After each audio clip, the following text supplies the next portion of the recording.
మీ ఎలాంటి వ్యాపార ప్రకటనలకైనా వెంటనే మా ఛానల్ సంప్రదించండి. అందరికి నమస్కారం. నేను శిరీష. ప్రస్తుతం మనతో పాటు ఉన్నారు ప్రముఖ ఆధ్యాత్మికవేత్త, జ్యోతిష్య పండితులు, త్రిపుర సుందరి పీఠం దైవాజ్ఞ బ్రహ్మశ్రీ రమశర్మ గారు. గురుగారితో మాట్లాడదాం. నమస్కారం గురు. నమస్కారం. గురుగారు, ఈ రోజులలో చాలా మంది లలిత సహస్రనామం పారాయణం చేస్తున్నారు. కొంతమంది దీక్షగా చేస్తుంటారు, కొంతమంది ఎప్పుడు పడితే అప్పుడు ఒక రోజు అనుకొని చేస్తుంటారు. వీరిని బట్టి ముఖ్యంగా లలిత సహస్రనామం పౌర్ణమి పూట ఎక్కువ చదువుతూ ఉంటారు కదా. అసలు ముందుగా చాలా మందికి తెలియంది ఏంటంటే లలిత సహస్రనామం అసలు ఎప్పుడు పుట్టింది, ఎలా పుట్టింది, ఎలా చదవాలి, ఎవరు చదవాలి, ఎవరు చదవకూడదు. ఒకప్పుడు అది లలిత రహస్య సహస్రనామం అన్నారు, గుప్తంగా ఉంచేవాళ్ళు. ఇప్పుడు అందరు చదువుతున్నారు. అసలు ఏంటంటారు గురు? శ్రీ గురుభ్యో నమః. శ్రీ మహాగణాధిపతయే నమః. గురు బ్రహ్మ గురు విష్ణు గురుదేవో మహేశ్వర గురు సాక్షాత్ పరబ్రహ్మ తస్మై శ్రీ గురవే నమః. హరితస గోత్రోత్పన్నం హరిభక్తిపరాయణం శంకర గురువరేంద్ర చరణం శరణం ప్రపద్యే. శ్రీ మహద్భ్యో గురుభ్యో నమః. అరుణాం కరుణాతరంగితాక్షీం ధృతపాశాంకుశ పుష్పబాణచాపాం అనిమాద్విరయూవృతాం అయూకైః అహమిత్యేవ విభావయేద్ భవానీం. ఓం శ్రీమాత్రే నమః. లలిత, లలిత అనేటువంటి ఒక పదంలోనే లాలిత్యం ఉంది. మెత్తనిది, ఆర్ద్రము. లలిత అంటే మెత్తనైనటువంటిది. అంటే ఆ దేవి, ఆ త్రిపుర సుందరి కూడా చాలా మెత్తనైనటువంటిది. అమ్మా అని పిలిస్తే నేనున్నానురా నీ దగ్గర అనేటువంటి ఒక తల్లి ఆమె. కాళిక, చండి, కాళిక వాళ్ళంతా వేరు, అందరూ ఈమెలో నుంచి వచ్చినటువంటి వాళ్ళే. కానీ ఈమె మాత్రము ఆ లలిత అంటే లాలిత్యమైనటువంటిది, మృదువైనటువంటి ఒక స్వభావము కలిగినటువంటి, మృదువైన శరీరము కలిగినటువంటిది, మృదువైన రూపము కలిగినటువంటిది. అంతా మృదుత్వమే, అంతా లాలిత్యమే అమ్మ దగ్గర. బండాసురుని చంపడానికి ఈమె ఆవిర్భవించింది. బండాసురుడు అనేటువంటి రాక్షసుడు ఉన్నాడు. మొదటి నుంచి చరిత్ర చెప్పుకోవాలంటే చాలా పెద్దగా అవుతుంది. బండాసురుడు అనేటువంటి ఒక రాక్షసుని చంపడానికి శివుడు మహాయాగం చేస్తే, ఆ మహాయాగంలో దేవతలందరినీ కూడా ఆహుతులుగా చేస్తే చివరికి వారొక్కడే మిగిలాడు, ఏకాకి శివుడు. నేను కూడా ఆహుతైపోతాను అనేటువంటి ఒక సమయానికి చిదగ్నికుండ సంభూత దేవకార్య సముద్యతా, ఆ చిదగ్నికుండంలో నుంచి అమ్మవారు జన్మించింది. ఆమెనే లలిత. లలిత అని పేరు పెట్టారు. ఎంత వయసు ఎంత? 16 సంవత్సరాలు. ఎప్పుడు 16 సంవత్సరాలే.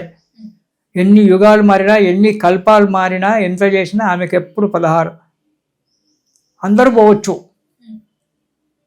ఇటు పరమేశ్వరుడుకి ప్రళయం లేదు, ఇటు లలితకు ప్రళయం లేదు.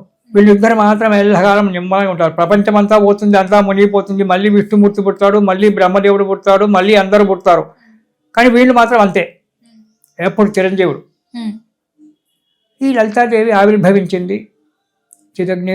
ఎట్లా ఆవిర్భవించింది? చిదగ్నిలో నుంచి, అగ్నికుండంలో నుంచి ఆవిర్భవించినటువంటి ఒక మహాశక్తి మంత్రాలు. అయితే బండాసురుణ్ణి చంపింది అమ్మవారు. సరే వెలిగింది. ఈమెకు కోటాను కోట్ల సైన్యం ఉంది, సృష్టించుకుంది. మణిపురంలో ఇల్లు కట్టుకుంది. చింతామణి అనేటువంటి ఇల్లు నిర్మించి ఇచ్చారు. ఆ చింతామణి ఇంట్లో హాయిగా సేవకులందరినీ పెట్టుకొని, రాజమాతంగిని, శ్యామల, మాధవ వీళ్ళందరినీ పెట్టుకొని హాయిగా సుఖంగా ఉంది. యుద్ధం చేసింది బండాసురునితో. బండాసురుణ్ణి సంహరించింది. అయిపోయింది. బండాసురుణ్ణి సంహరించిన తర్వాత తన చింతామణి గృహంలోకి వచ్చి హాయిగా ఒకనాడు తల స్నానం చేసుకొని, ఆకుపచ్చని చీర కట్టుకొని, ఎర్రటి రవిక తొడుక్కొని, తల వెంట్రుకలు ఇలా పక్కకేసుకొని, ఆ శివపర్యంకం మీద పడుకొని ఉంటే, ఒకసారి రూపాన్ని జ్ఞాపకం చేసుకో.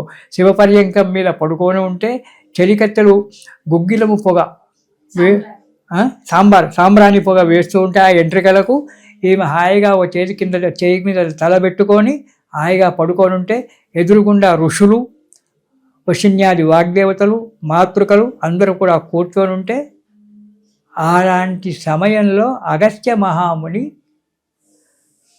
మన హయగ్రీవుణ్ణి అడిగాడు.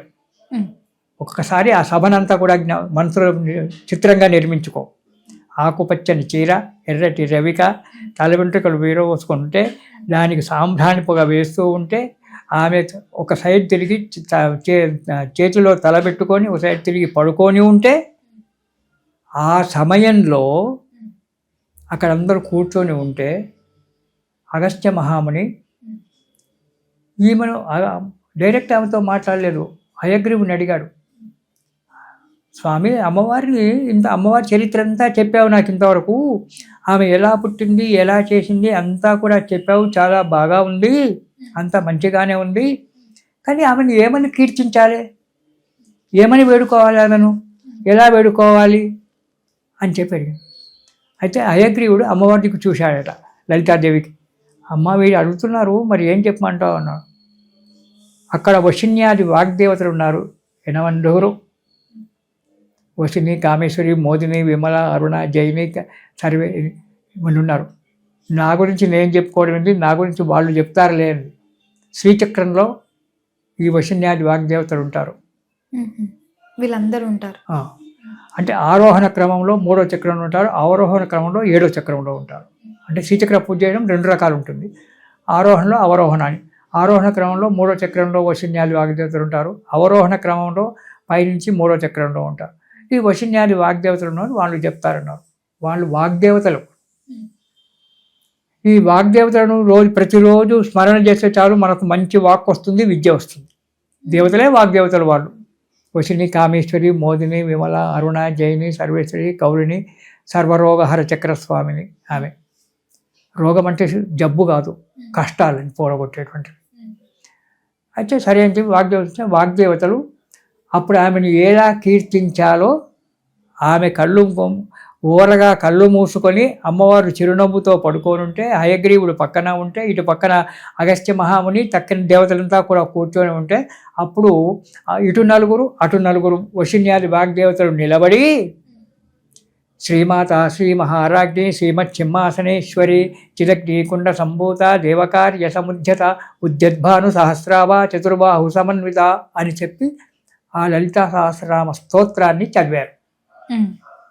183 శ్లోకాలు ఏకధాటిగా పారాయణ చేశారు. ఆ లలితా సహస్రనామం ఇవి రహస్యం అన్నారు. రహస్యం అంటే చాటుకు కూర్చొని ఎక్కడో మూలన కూర్చొని చదువుకునేటువంటి కాదు, అందులో రహస్యమంతా విమిడి ఉంది అని చెప్పి అర్థం. ఒక్కొక్క నామంలో ఒక్కొక్క రహస్యం విమిడి ఉంది, ఒక్కొక్క మంత్రం నిబిడీకృతమై ఉన్నది సహస్రనామాలలో. అలాంటి సహస్రనామాలను రహస్యం అన్నారు. అంతేగాని రహస్యం అంటే ఎవరికి వినపడకుండా ఎక్కడో మూల కూర్చొని ఎవరికి కనబడకుండా చదవడం అనేటువంటిది కాదు. అందులో ఉండే రహస్యాలన్నీ తెలుసుకోవాలి, అందులో ఉండే రహస్యాలతో కూడినటువంటిది కాబట్టి రహస్యం.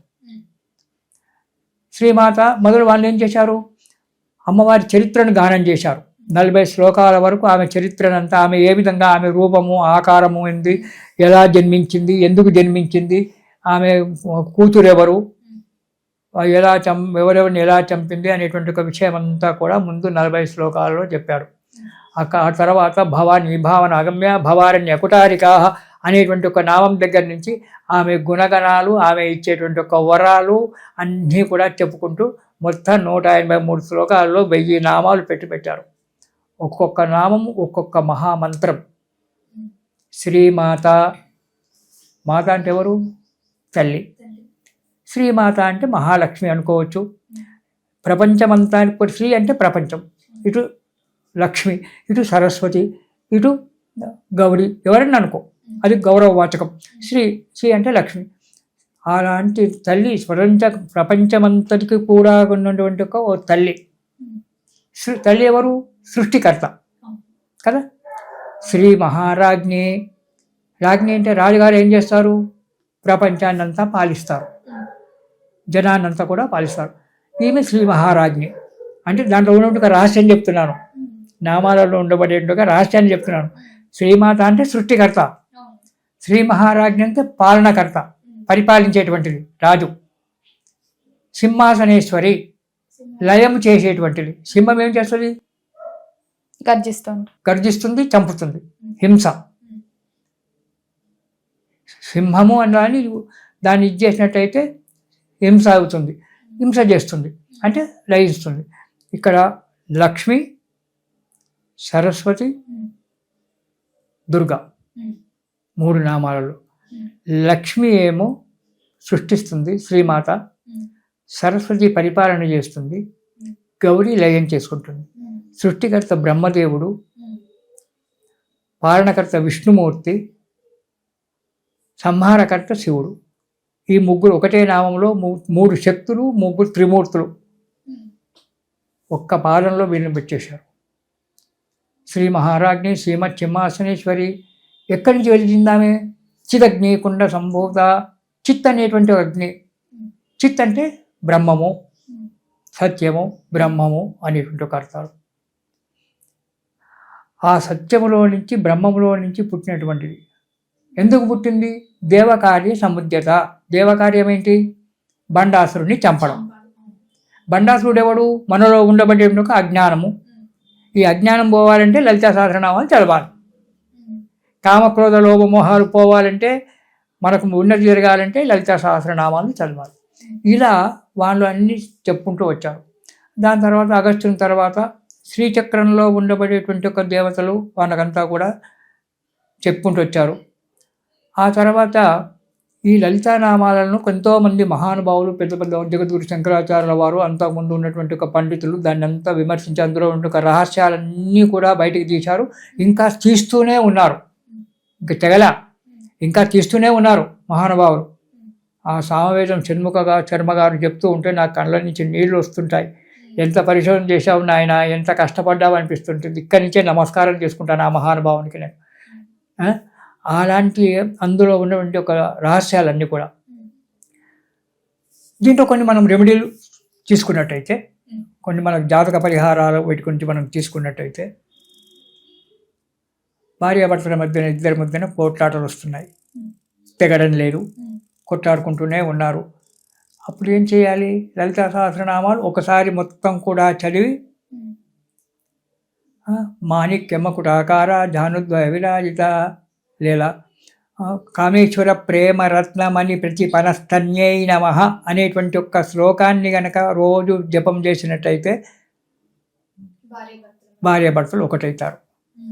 మార్ధవోరు ద్వయాన్విత అనేటువంటి ఇంకో శ్లోకం. ఇవన్నీ భార్యాభర్తలను ఇద్దరిని కలిపేటువంటి ఒక్క శ్లోకాలు. అంటే ప్రేమగా ఉండడానికి ఇదవుతుంది. తాటాంక అయుగలు విభూత తపనోడు ఉపమండలా. ఆమె పెట్టుకున్న చెవుల కమ్మలకు ఉండబడే ఒక ఎరుపు రంగు రాళ్ళు ఉన్నాయే, ఆ రాళ్ళ యొక్క వెలుతురు అమ్మవారి చెంపల మీద పడుతుందట. మొదలే ఎరుపు, ఆ ఎరుపులో ఇంకా ఎరుపు పడిందట. దీనివల్ల ఏంటి గురువు గారు అంటే, ఆ చెంపలను చూసి పరమేశ్వరుడు ఒకసారి ముద్దు పెట్టుకోవాలని చెప్పి ఆలోచించాడట. ఎటువంటి చెంపలు ఉన్నాయో లలిత, ఎంత అందంగా ఉన్నావని చెప్పి ఆశ్చర్యపోయాడట. అంత ప్రేమ వచ్చిందట. అందుకే తాటాంగ యుగలీభూత తపనోడుపు మండలాయై నమో నమః అనేటువంటి ఒక మంత్రాన్ని కనుక జపం చేసినట్టయితే ఆడపిల్లలు, స్త్రీలు ఆటోమేటిక్గా ముఖం మారిపోయి భర్తకు భార్య ముఖం చూడగానే ప్రేమ వస్తుంది, కోపతాపాలన్నీ మర్చిపోతారు. ఇటువంటి రహస్యాలు మనకు లలితాలో ఎన్నో కనబడతాయి. పెళ్ళి కావడం లేదు మన పిల్లలకు, చాలా కష్టపడుతున్నాం పెళ్ళి అని చెప్పి. కామేశబద్ధ మాంగళ్య సూత్రశోభిత కందరాయై నమో నమః. చూసి చూసి చూసి విసుగొస్తుంది, కావడం లేదు. ప్రతిరోజు కూడా ఆ అబ్బాయో అమ్మాయో ఎవరో వాళ్ళు వివాహం గురించి లలితా సహస్రనామాలన్నీ మొదటి నుంచి ఒకసారి మొత్తం చదవాలి. చదివిన తర్వాత కామేశబద్ధ మాంగళ్య సూత్రశోభిత కందరాయై నమో నమః, ముందు ఓంకారము, చివర నమస్కారము, ఇది పెట్టి జపం చేసినట్టయితే పెళ్ళిళ్ళు అవుతాయి. కామేశ్వరుడు అంటే లలితాదేవి భర్త కామేశ్వరుడు, ఈమె లలితా కామేశ్వరుడు కట్టినటువంటి యొక్క మంగళసూత్రము ఆమె మెడలో మెరుస్తూ ఉందట. అలాంటి మంగళసూత్రం మాకు కావాలని ఆడపిల్లలు కోరడము, అలాంటి మంగళసూత్రాన్ని మేము కట్టాలి అని చెప్పి కోరుకోవడం మగపిల్లలు. సూత్ర శోభిత కందరాయి, మెడలో ఆ మంగళసూత్రం మెరుస్తూ ఉందట అమ్మవారికి. ఇలా మనకు పెళ్ళి కావాలండి. సంతానం లేదు, సంతానం కావాలి, దాన్ని కూడా లలితానామాలలోనే చెప్తాడు. సంతానం కావాలి అని కోరుకున్న వాళ్ళు ఎవరైనా సరే ఏ కోరిక ఉన్నా ఏ నామం జపం చేసినా ముందు ఒకసారి మొత్తం నామాలన్నీ కూడా చదివి తర్వాత గురువు గారు చెప్పేటువంటి ఒక నామాన్ని జపం చేయాలి. కామేశ్వర ముఖాలోక కల్పిత శ్రీ గణేశ్వర. కామేశ్వరుని యొక్క ముఖము, భర్త యొక్క ముఖము చూస్తే గణపతి పుట్టాడట వాళ్ళకు. ఈ మంత్రం గనక జపము చేస్తే, దీక్షగా జపము చేస్తే సంతానం అవుతుంది. ఎలా ఏదో కొట్టుకుంటూ తిట్టుకుంటూ కాదు. కామేశ్వర ముఖాలోక, అమ్మవారి యొక్క కామేశ్వరుని యొక్క భర్త యొక్క ముఖాన్ని అమ్మవారు ఎలా చూశారట? యుద్ధం చేసి చేసి చేసి అలసిపోయి వచ్చింది. అక్కడ విశుక్రుడు అనేవాడు ఏం చేశాడు? ఒక విఘ్నయంత్రాన్ని తీసుకొచ్చి అందులో వాడేశాడు. ఆ విఘ్నయంత్రానికి ఏమైంది? అందరు దేవతలంతా కూడా మూర్ఛపోయారు. మేము ఎందుకు యుద్ధం చేస్తాం? మేము చెయ్యం. ఉల్టా తిరిగినారంతా. మేము యుద్ధం చేయం, మాకేమొస్తుంది? యుద్ధం చేస్తే ఆమె సంతోషపడుతుంది, ఆమె సుఖంగా ఉంటుంది, కానీ మేము వస్తాం, మేము చావాలా, మేము యుద్ధం చేయం. ఇట్లంతా వ్యతిరేక పదాలతో కుట్టాడుకునేటువంటి పరిస్థితి ఏర్పడింది. అప్పుడు రాజశ్యామల వారాహిదేవి వచ్చి అమ్మమ్మ ఇటువంటి పరిస్థితి అయిందంటే అమ్మవారు ఏం చేసిందట? శివుని దిక్కు, కామేశ్వరుని దిక్కు చిరునవ్వుతో చూసిందట. ఆ చిరునవ్వు ఎలా ఉందంటే మామూలు చిరునవ్వు కాలేదు. ఆ చిరునవ్వుకు కామేశ్వరుడు ఒక్కసారి అవుట్ అయిపోయాడు, పడిపోయాడు. ఆ చిరునవ్వు ఎప్పుడైతే అమ్మవారు చూసిందో అప్పుడు ఒక పిల్లవాడు పుట్టాడు. ఆ చిరునవ్వులో నుంచి, ఆ సంకల్పంలో నుంచి ఒక శిశువు పెట్టాడు. వాడే గణేశుడు, గణాధిపతి. ఆ గణాధిపతిపై ఆ విఘ్న యంత్రాన్ని నాశనం చేశాడు. కాబట్టి అలాంటి యొక్క సంతోషంతో, అలాంటి యొక్క భావనతో, అలాంటి యొక్క సంకల్పంతో ఆ మంత్రాన్ని గనక జపం చేసినట్టయితే కామేశ్వర ముఖాలోక కల్పిత శ్రీ గణేశ్వర అనేటువంటి ఒక మంత్రాన్ని గనక జపం చేసినట్టయితే సంతానం లేనటువంటి వాళ్ళకు సంతానం అవుతుంది. కానీ భావనలు ఉండాలి. మొగల్ని తిట్టుకుంటూ, మొగల్ని కొట్టుకుంటూ, వంట చేయకపోతే, అది చేయకపోతే, పంతులు తెరిపోతే ఇంత పెద్ద మంత్రాలు ఇస్తాడు అనేటువంటి ఒక భావన కాదు. అందుకే మన పెద్దలు చెప్పారు, యద్భావం తద్భవతి. ఏ భావనతో నువ్వు చేస్తున్నావో అదే భావన నీకు వస్తుంది అన్నాడు. అంతేగాని నువ్వు జపం చేసినంత మాత్రం నీకు వరాలు ఇస్తానని లేదు. ఏ భావనతో, సద్భావనతో, మంచి భావనతో, మంచి మనస్సుతో జపం చేయాలి. రోజు 108 జపం చేయాలి, ఆష్టపడకుండా. 2 సార్లు చేసేసి అయిపోయింది అనుకుంటే కాదు. భక్తితో ఒకసారి లలితా సహస్రనామాలు మొత్తము కూడా చదివి, ఆ తర్వాత ఏ నామమైతే గురువుగారు నిన్ను జపం చేయమని చెప్తున్నాడో నీ కోరిక గురించి ఆ నామాన్ని జపం చేస్తే, 108 సార్లు జపం చేస్తే ఎందుకు పని కాదమ్మా? ఎందుకు భార్యాభర్తలు కొట్లాడుకుంటారు? ఇద్దరు ఒకటి ఎందుకు గారు? వాళ్ళిద్దరు మంచిగా అవుతారు, మధ్యన నేను నాలాంటి వాడే తేడా అవుతాడు. సంతానం అవుతుంది. తర్వాత రోగపర్వత దంభోళి మృత్యుజారు కుటారికాయ నమః. పెద్ద పెద్ద రోగాలు వచ్చాయి, క్యాన్సర్ లాంటి రోగాలు. ఈ మంత్రం చదువు, పోతుంది. ఇంతకంటే ఇంకా రోగపర్వత దంభోళి ఇంత పెద్ద కఠినమైన మంత్రం అనుకుంటే ఇంకా చిన్న మంత్రం ఒకటి చెప్పారు. లలితాఖ్యానములు, లలితాదేవి చరిత్రలో, బ్రహ్మాండ పురాణంలో లలితాదేవి చరిత్రలో బండాసురునికి మన అమ్మవారికి ఇద్దరు కూడా యుద్ధం అవుతుంది, భయంకర యుద్ధం అవుతుంది. వాడు రకరకాల అస్త్రాలు ప్రయోగిస్తున్నాడు. ఈమె దాని విరుగుడన్నీ ఈమె ప్రయోగిస్తుంది. యుద్ధం మహా భయంకరంగా జరుగుతుంది. అప్పుడు వాడు ఏం చేశాడు? బండాసురుడు రోగాస్త్రం అనేటువంటి ఒక అస్త్రాన్ని ప్రయోగించాడు. రోగాస్త్రం అనేటువంటి ఒక అస్త్రాన్ని ప్రయోగించినప్పుడు దేవతలందరికీ కూడా రోగాలు వచ్చాయి. రకరకాల రోగాలతో, జ్వరాలతో, వాటితో వీటితో బాధపడుతున్నారు. లలితాదేవి చూసింది. చూసి నామత్రయాస్త్రాన్ని ప్రయోగించింది. నామత్రయాస్త్రం అంటే ఏంటి? అచ్యుతానంద గోవిందాయ నమః. 3 నామాలతో కూడినటువంటి ఒక అస్త్రాన్ని బండాసురుడి మీదకి, ఆ రోగాస్త్రం మీదకి ప్రయోగించింది. ఎప్పుడైతే నామత్రయాస్త్రాన్ని పంపించిందో రోగాలన్నీ పోయినాయి. ఇది లలితాఖ్యానం అని బ్రహ్మాండ పురాణంలో చెప్తాడు. అందుకే మనకి ఏదైనా రోగం వచ్చింది, బాధపడుతున్నాం, దానికి బాధపడాల్సిన అవసరం లేదు. రోజు మధ్యాహ్నం ఏం చేస్తారు? ఆడవాళ్ళకు ఉద్యోగం లేనటువంటి వాళ్ళు లేదా ఉద్యోగం ఉన్నటువంటి వాళ్ళు సాయంకాలం ఏం చేస్తారు? హాయిగా వీలైతే స్నానం చేయండి, సాయంకాలం లేదా కాలు చేతులు కడుక్కోండి, హాయిగా కూర్చొని ఒక గిన్నెలో ఇన్ని బియ్యం, ఒకటి ఖాళీ గిన్నె తెచ్చి 2 దగ్గర పెట్టుకోండి. ఎదురుగా టీవీ చూస్తుండండి. మనసు లలితమ్మ మీదికి పెట్టండి. అచ్యుతానంద గోవిందాయ నమః. ఒక బియ్యం గిన్నె ఇందులో వేయండి. అచ్యుతానంద గోవిందాయ నమః. జపమాల అవసరం లేదు. ఖాళీ ఓం శ్రీ అచ్యుతానంద గోవిందాయ నమః, ఓం శ్రీ అచ్యుతానంద గోవిందాయ నమః, ఓం శ్రీ అచ్యుతానంద గోవిందాయ నమః. కళ్ళు టీవీ చూస్తున్నాయి, చేతులు ఏ పని చేస్తున్నాయి, మంత్రం నోరు చరిస్తుంది. ఇలా చేయండి. ఆ బియ్యం గింజలని ఇందులో వస్తాయి. ఆ బియ్యం గింజలను వంట చేసుకోండి, అందరూ తినండి, ఆరోగ్యాలు బాగుపడతాయి. ఇలా ఎందరో, అంటే నేను గొప్పవాడిని కాదు, నేను ఇంకా చాలా చిన్నవాడిని, ఇప్పుడిప్పుడు అడుగులు నేర్చుకుంటున్నాను. నేను నిజానికి చెప్పాలంటే నేను చాలా చిన్నవాడిని. అయ్యో నా జీవితం అంతా అయిపోయిందే, ఎందుకు పనికి రాకుండా కొరగాకుండా పోయిందని చెప్పి ఏడుస్తున్నాను ఒక్కోసారి. నేను ఒక అమ్మాయికి చెప్పాను, అమెరికాలో ఉంటుంది, ఇక్కడ ఉండదు. గురువుగారు చాలా బాధ ఉందండి నాకు, నన్ను ఏం చేయమంటామని ఫోన్ చేసింది. ఏం చేయాలి, అమ్మాయి వచ్చేటట్టు లేదు, ఆ రోగం ఏంటో నాకు తెలియదు, ఆ ఇంగ్లీష్ పదాలు నాకు రావు, నేను డాక్టర్ను కాదు. కళ్ళు మూసుకొని అమ్మ నువ్వే దిక్కాను, ఇదే మంత్రం చెప్పాను, ఇలా చేయమ్మా అని చెప్పాను. పాపం ఆ తల్లి ఇదే విధంగా రోజు మధ్యాహ్నం పూట కొడుకు కోడలు ఉద్యోగాన్ని పోగానే ఈమె కూర్చొని ఓం శ్రీ అచ్యుతానంద గోవిందాయ నమః అని ఒక్కొక్క బియ్యం గింజ ఇందులో వేయడము, ఆ వండుకొని తినడము. ఆ ఇంట్లో ఉన్న వారందరూ కూడా రోగాలు తగ్గిపోయినాయి. ఇది జరిగినటువంటి ఒక విషయం. ఇలా ప్రతిరోజు కూడా మధ్యాహ్నం పూట కూర్చొని, ఇప్పుడు హౌస్ వైఫ్లు అంటే ఉద్యోగానికి పోకుండా ఇంట్లో ఉన్న వాళ్ళైతే మధ్యాహ్నం చేసుకోవచ్చు. మరి ఉద్యోగానికి వెళ్తామని వెళ్ళి సాయంకాలం వస్తాం. సాయంకాలం వచ్చిన తర్వాత ఎలాగో కొద్దిసేపు రెస్ట్ తీసుకుంటారు కదా, వంట చేసుకుంటారు, రెస్ట్ తీసుకుంటారు. అలా కూర్చున్నప్పుడు టీవీ చూసుకుంటూ భర్తతో మాట్లాడుకుంటూ ఓం శ్రీ అచ్యుతానంద గోవిందాయ నమః అని చెప్పి ఒక్కొక్క బియ్యం గింజ వేసి ఆ బియ్యం గింజలు తెల్లవారు మరునాడు వండుకొని తినండి. మీకు అన్ని రకాలైన రోగాలు పోతాయి, ఆరోగ్యం బాగా మంచి ఉంటుంది. ముఖ్యంగా మేధస్సు మంచి బలంగా ఉంటుంది. ఇలాంటి మనకు ఎన్నో లలిత సహస్రనామాలలో ఉన్నాయి. మేధో నిష్ఠ మధు ప్రీత, తేనె ఉంటుంది. ఆ తేనెను తీసుకొని అమ్మవారికి నైవేద్యం పెట్టి మేధోనిష్ట మధు ప్రీత అనేటువంటి ఒక దాన్ని కనుక చదువుకొని ఆ తేనె నాకినట్టయితే జ్ఞాపక శక్తి పెరుగుతుంది. చెప్తున్నాను కదమ్మా, లలితా సహస్రనామాల్లో ప్రతి నామము ఒక మంత్రం.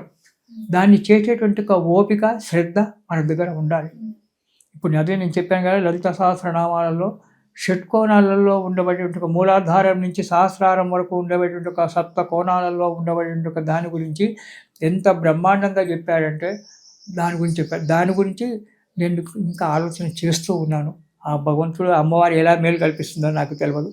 ఇలా మనము ఒక్కొక్క నామాన్ని తీసుకొని ఒక్కొక్క రకంగా కనుక మనం చేసినట్టయితే మనకు ఎంతో మంచి ఆరోగ్యం కూడము, కోరుకున్నటువంటి కోరికలు నెరవేరడము, మనశ్శాంతి దొరకడము, సానుకూలమైన మనశ్శాంతి లేదు శాంతాయ నమః. లలితనామాలో ఒక నామం తీసుకో, చదువు, మనకు అన్ని విధాలా మంచిగా కలుగుతుంది. ఇలాంటివి మనం ముందు చెప్పుకుందాము. ఇప్పుడు ఏదో టూకీగా చెప్పాను. ఇలా చేసుకుంటూ ఆ లలితానామాలు ప్రతిరోజు ఒక్కసారి పారాయణం చేయండి. గుప్తము రహస్యం అంటే ఏదో మూట పెట్టి పెట్టడం కాదు. అందులో ఉండే రహస్యాలు ఇలా మనం తీసుకొని చేసుకోవడమే రహస్యమైనటువంటిది. అందులో ఉండే రహస్యాలను మనం తీసుకోవాలి. అంతేగాని రహస్యంగా అంటే ఏ మూలకో కూర్చొని ఇండ దుప్పటి కప్పుకొని మూలకు కూర్చొని మనసులో కొనుక్కోవడం కాదు. లలితా సహస్రనామాలు చదివాలంటే చెప్తాడు, అంత లాజిగా కాకుండా, అంత మెల్లగా కాకుండా మంత్రస్వరం చేత తీయగా చదవాలి. శ్రీ మహారాజు అలా కాదు. శ్రీమాత శ్రీ మహారాజ్ఞి శ్రీమచ్చిమ్మాసనేశ్వరి చిదగ్నికుండ సంభూత దేవకార్య సముద్యత ఉద్యద్భాను సహస్రాభా చతుర్బాహు సమన్విత రాగస్వరూప పాషాఢ్య క్రోధాకారాంకుశోజ్వల. ఇలా చేసుకుంటూ చదివితే నిదానంగా అవుతుంది. 20 నిమిషాలు పడుతుంది, అరగంట పడుతుంది, పట్టండి. హాయిగా మనము కోరుకునే కోరికలు నెరవేరడం కాకుండా ఆరోగ్యం బాగుపడుతుంది. మనకు అన్న సంపదలు అన్నీ ఏవి కావాలో అవి కోరుకుంటాయి. ఒక్కొక్క నామంలో ఒక్కొక్క మంత్రం నిబిడీకృతమైంది. 4 చేతులు ఉన్నాయి అమ్మవారికి. 4 చేతులకు 4 మంత్రాలు ఇచ్చాడు, బీజాక్షరాలు అందులో నిబిడీకృతమై ఉన్నాయి. అవి అందరికీ చెప్పడానికి వీలు లేదు, అందులో నిబిడి ఉన్నాయి. ఒక్కొక్క బాహువును ఒక్కొక్క చెయ్యిని తీసుకొని అందులో నుండి కదా ఆయుధానికి ఆ మంత్రించి అభిమంత్రించినట్టయితే ఆ కోరిక నెరవేరుతుంది. ఆమె హృదయంలోనే ఉంది. కళ్ళల్లో 2 అక్షరాలు, చెవులలో 2 అక్షరాలు, ముక్కు 2 నాసాలకు 2 అక్షరాలు. ఇలా అమ్మ మాతృకావర్ణ రూపిణ్యై నమః. ఈ 56 అక్షరాలు ఆమె శరీరం నిండా నిండుకొని ఉన్నాయి. మాతృకావర్ణ రూపిణి అంటారు అందుకే ఆమెను. ఇలా మనం చేసుకోవచ్చు. ముందు టైం ఉన్నప్పుడు ఒక్కొక్క నామం గురించి నాకు సాధ్యమైనంత చెప్పుకుందాం. ఇది శివం. శ్రీమాత్రే నమః. శ్రీమాత్రే నమః. గురుగారు మొత్తం మీద మాకు తెలియని ఎన్నో గొప్ప విషయాలు తెలియజేసినందుకు ధన్యవాదాలు. అంటారు.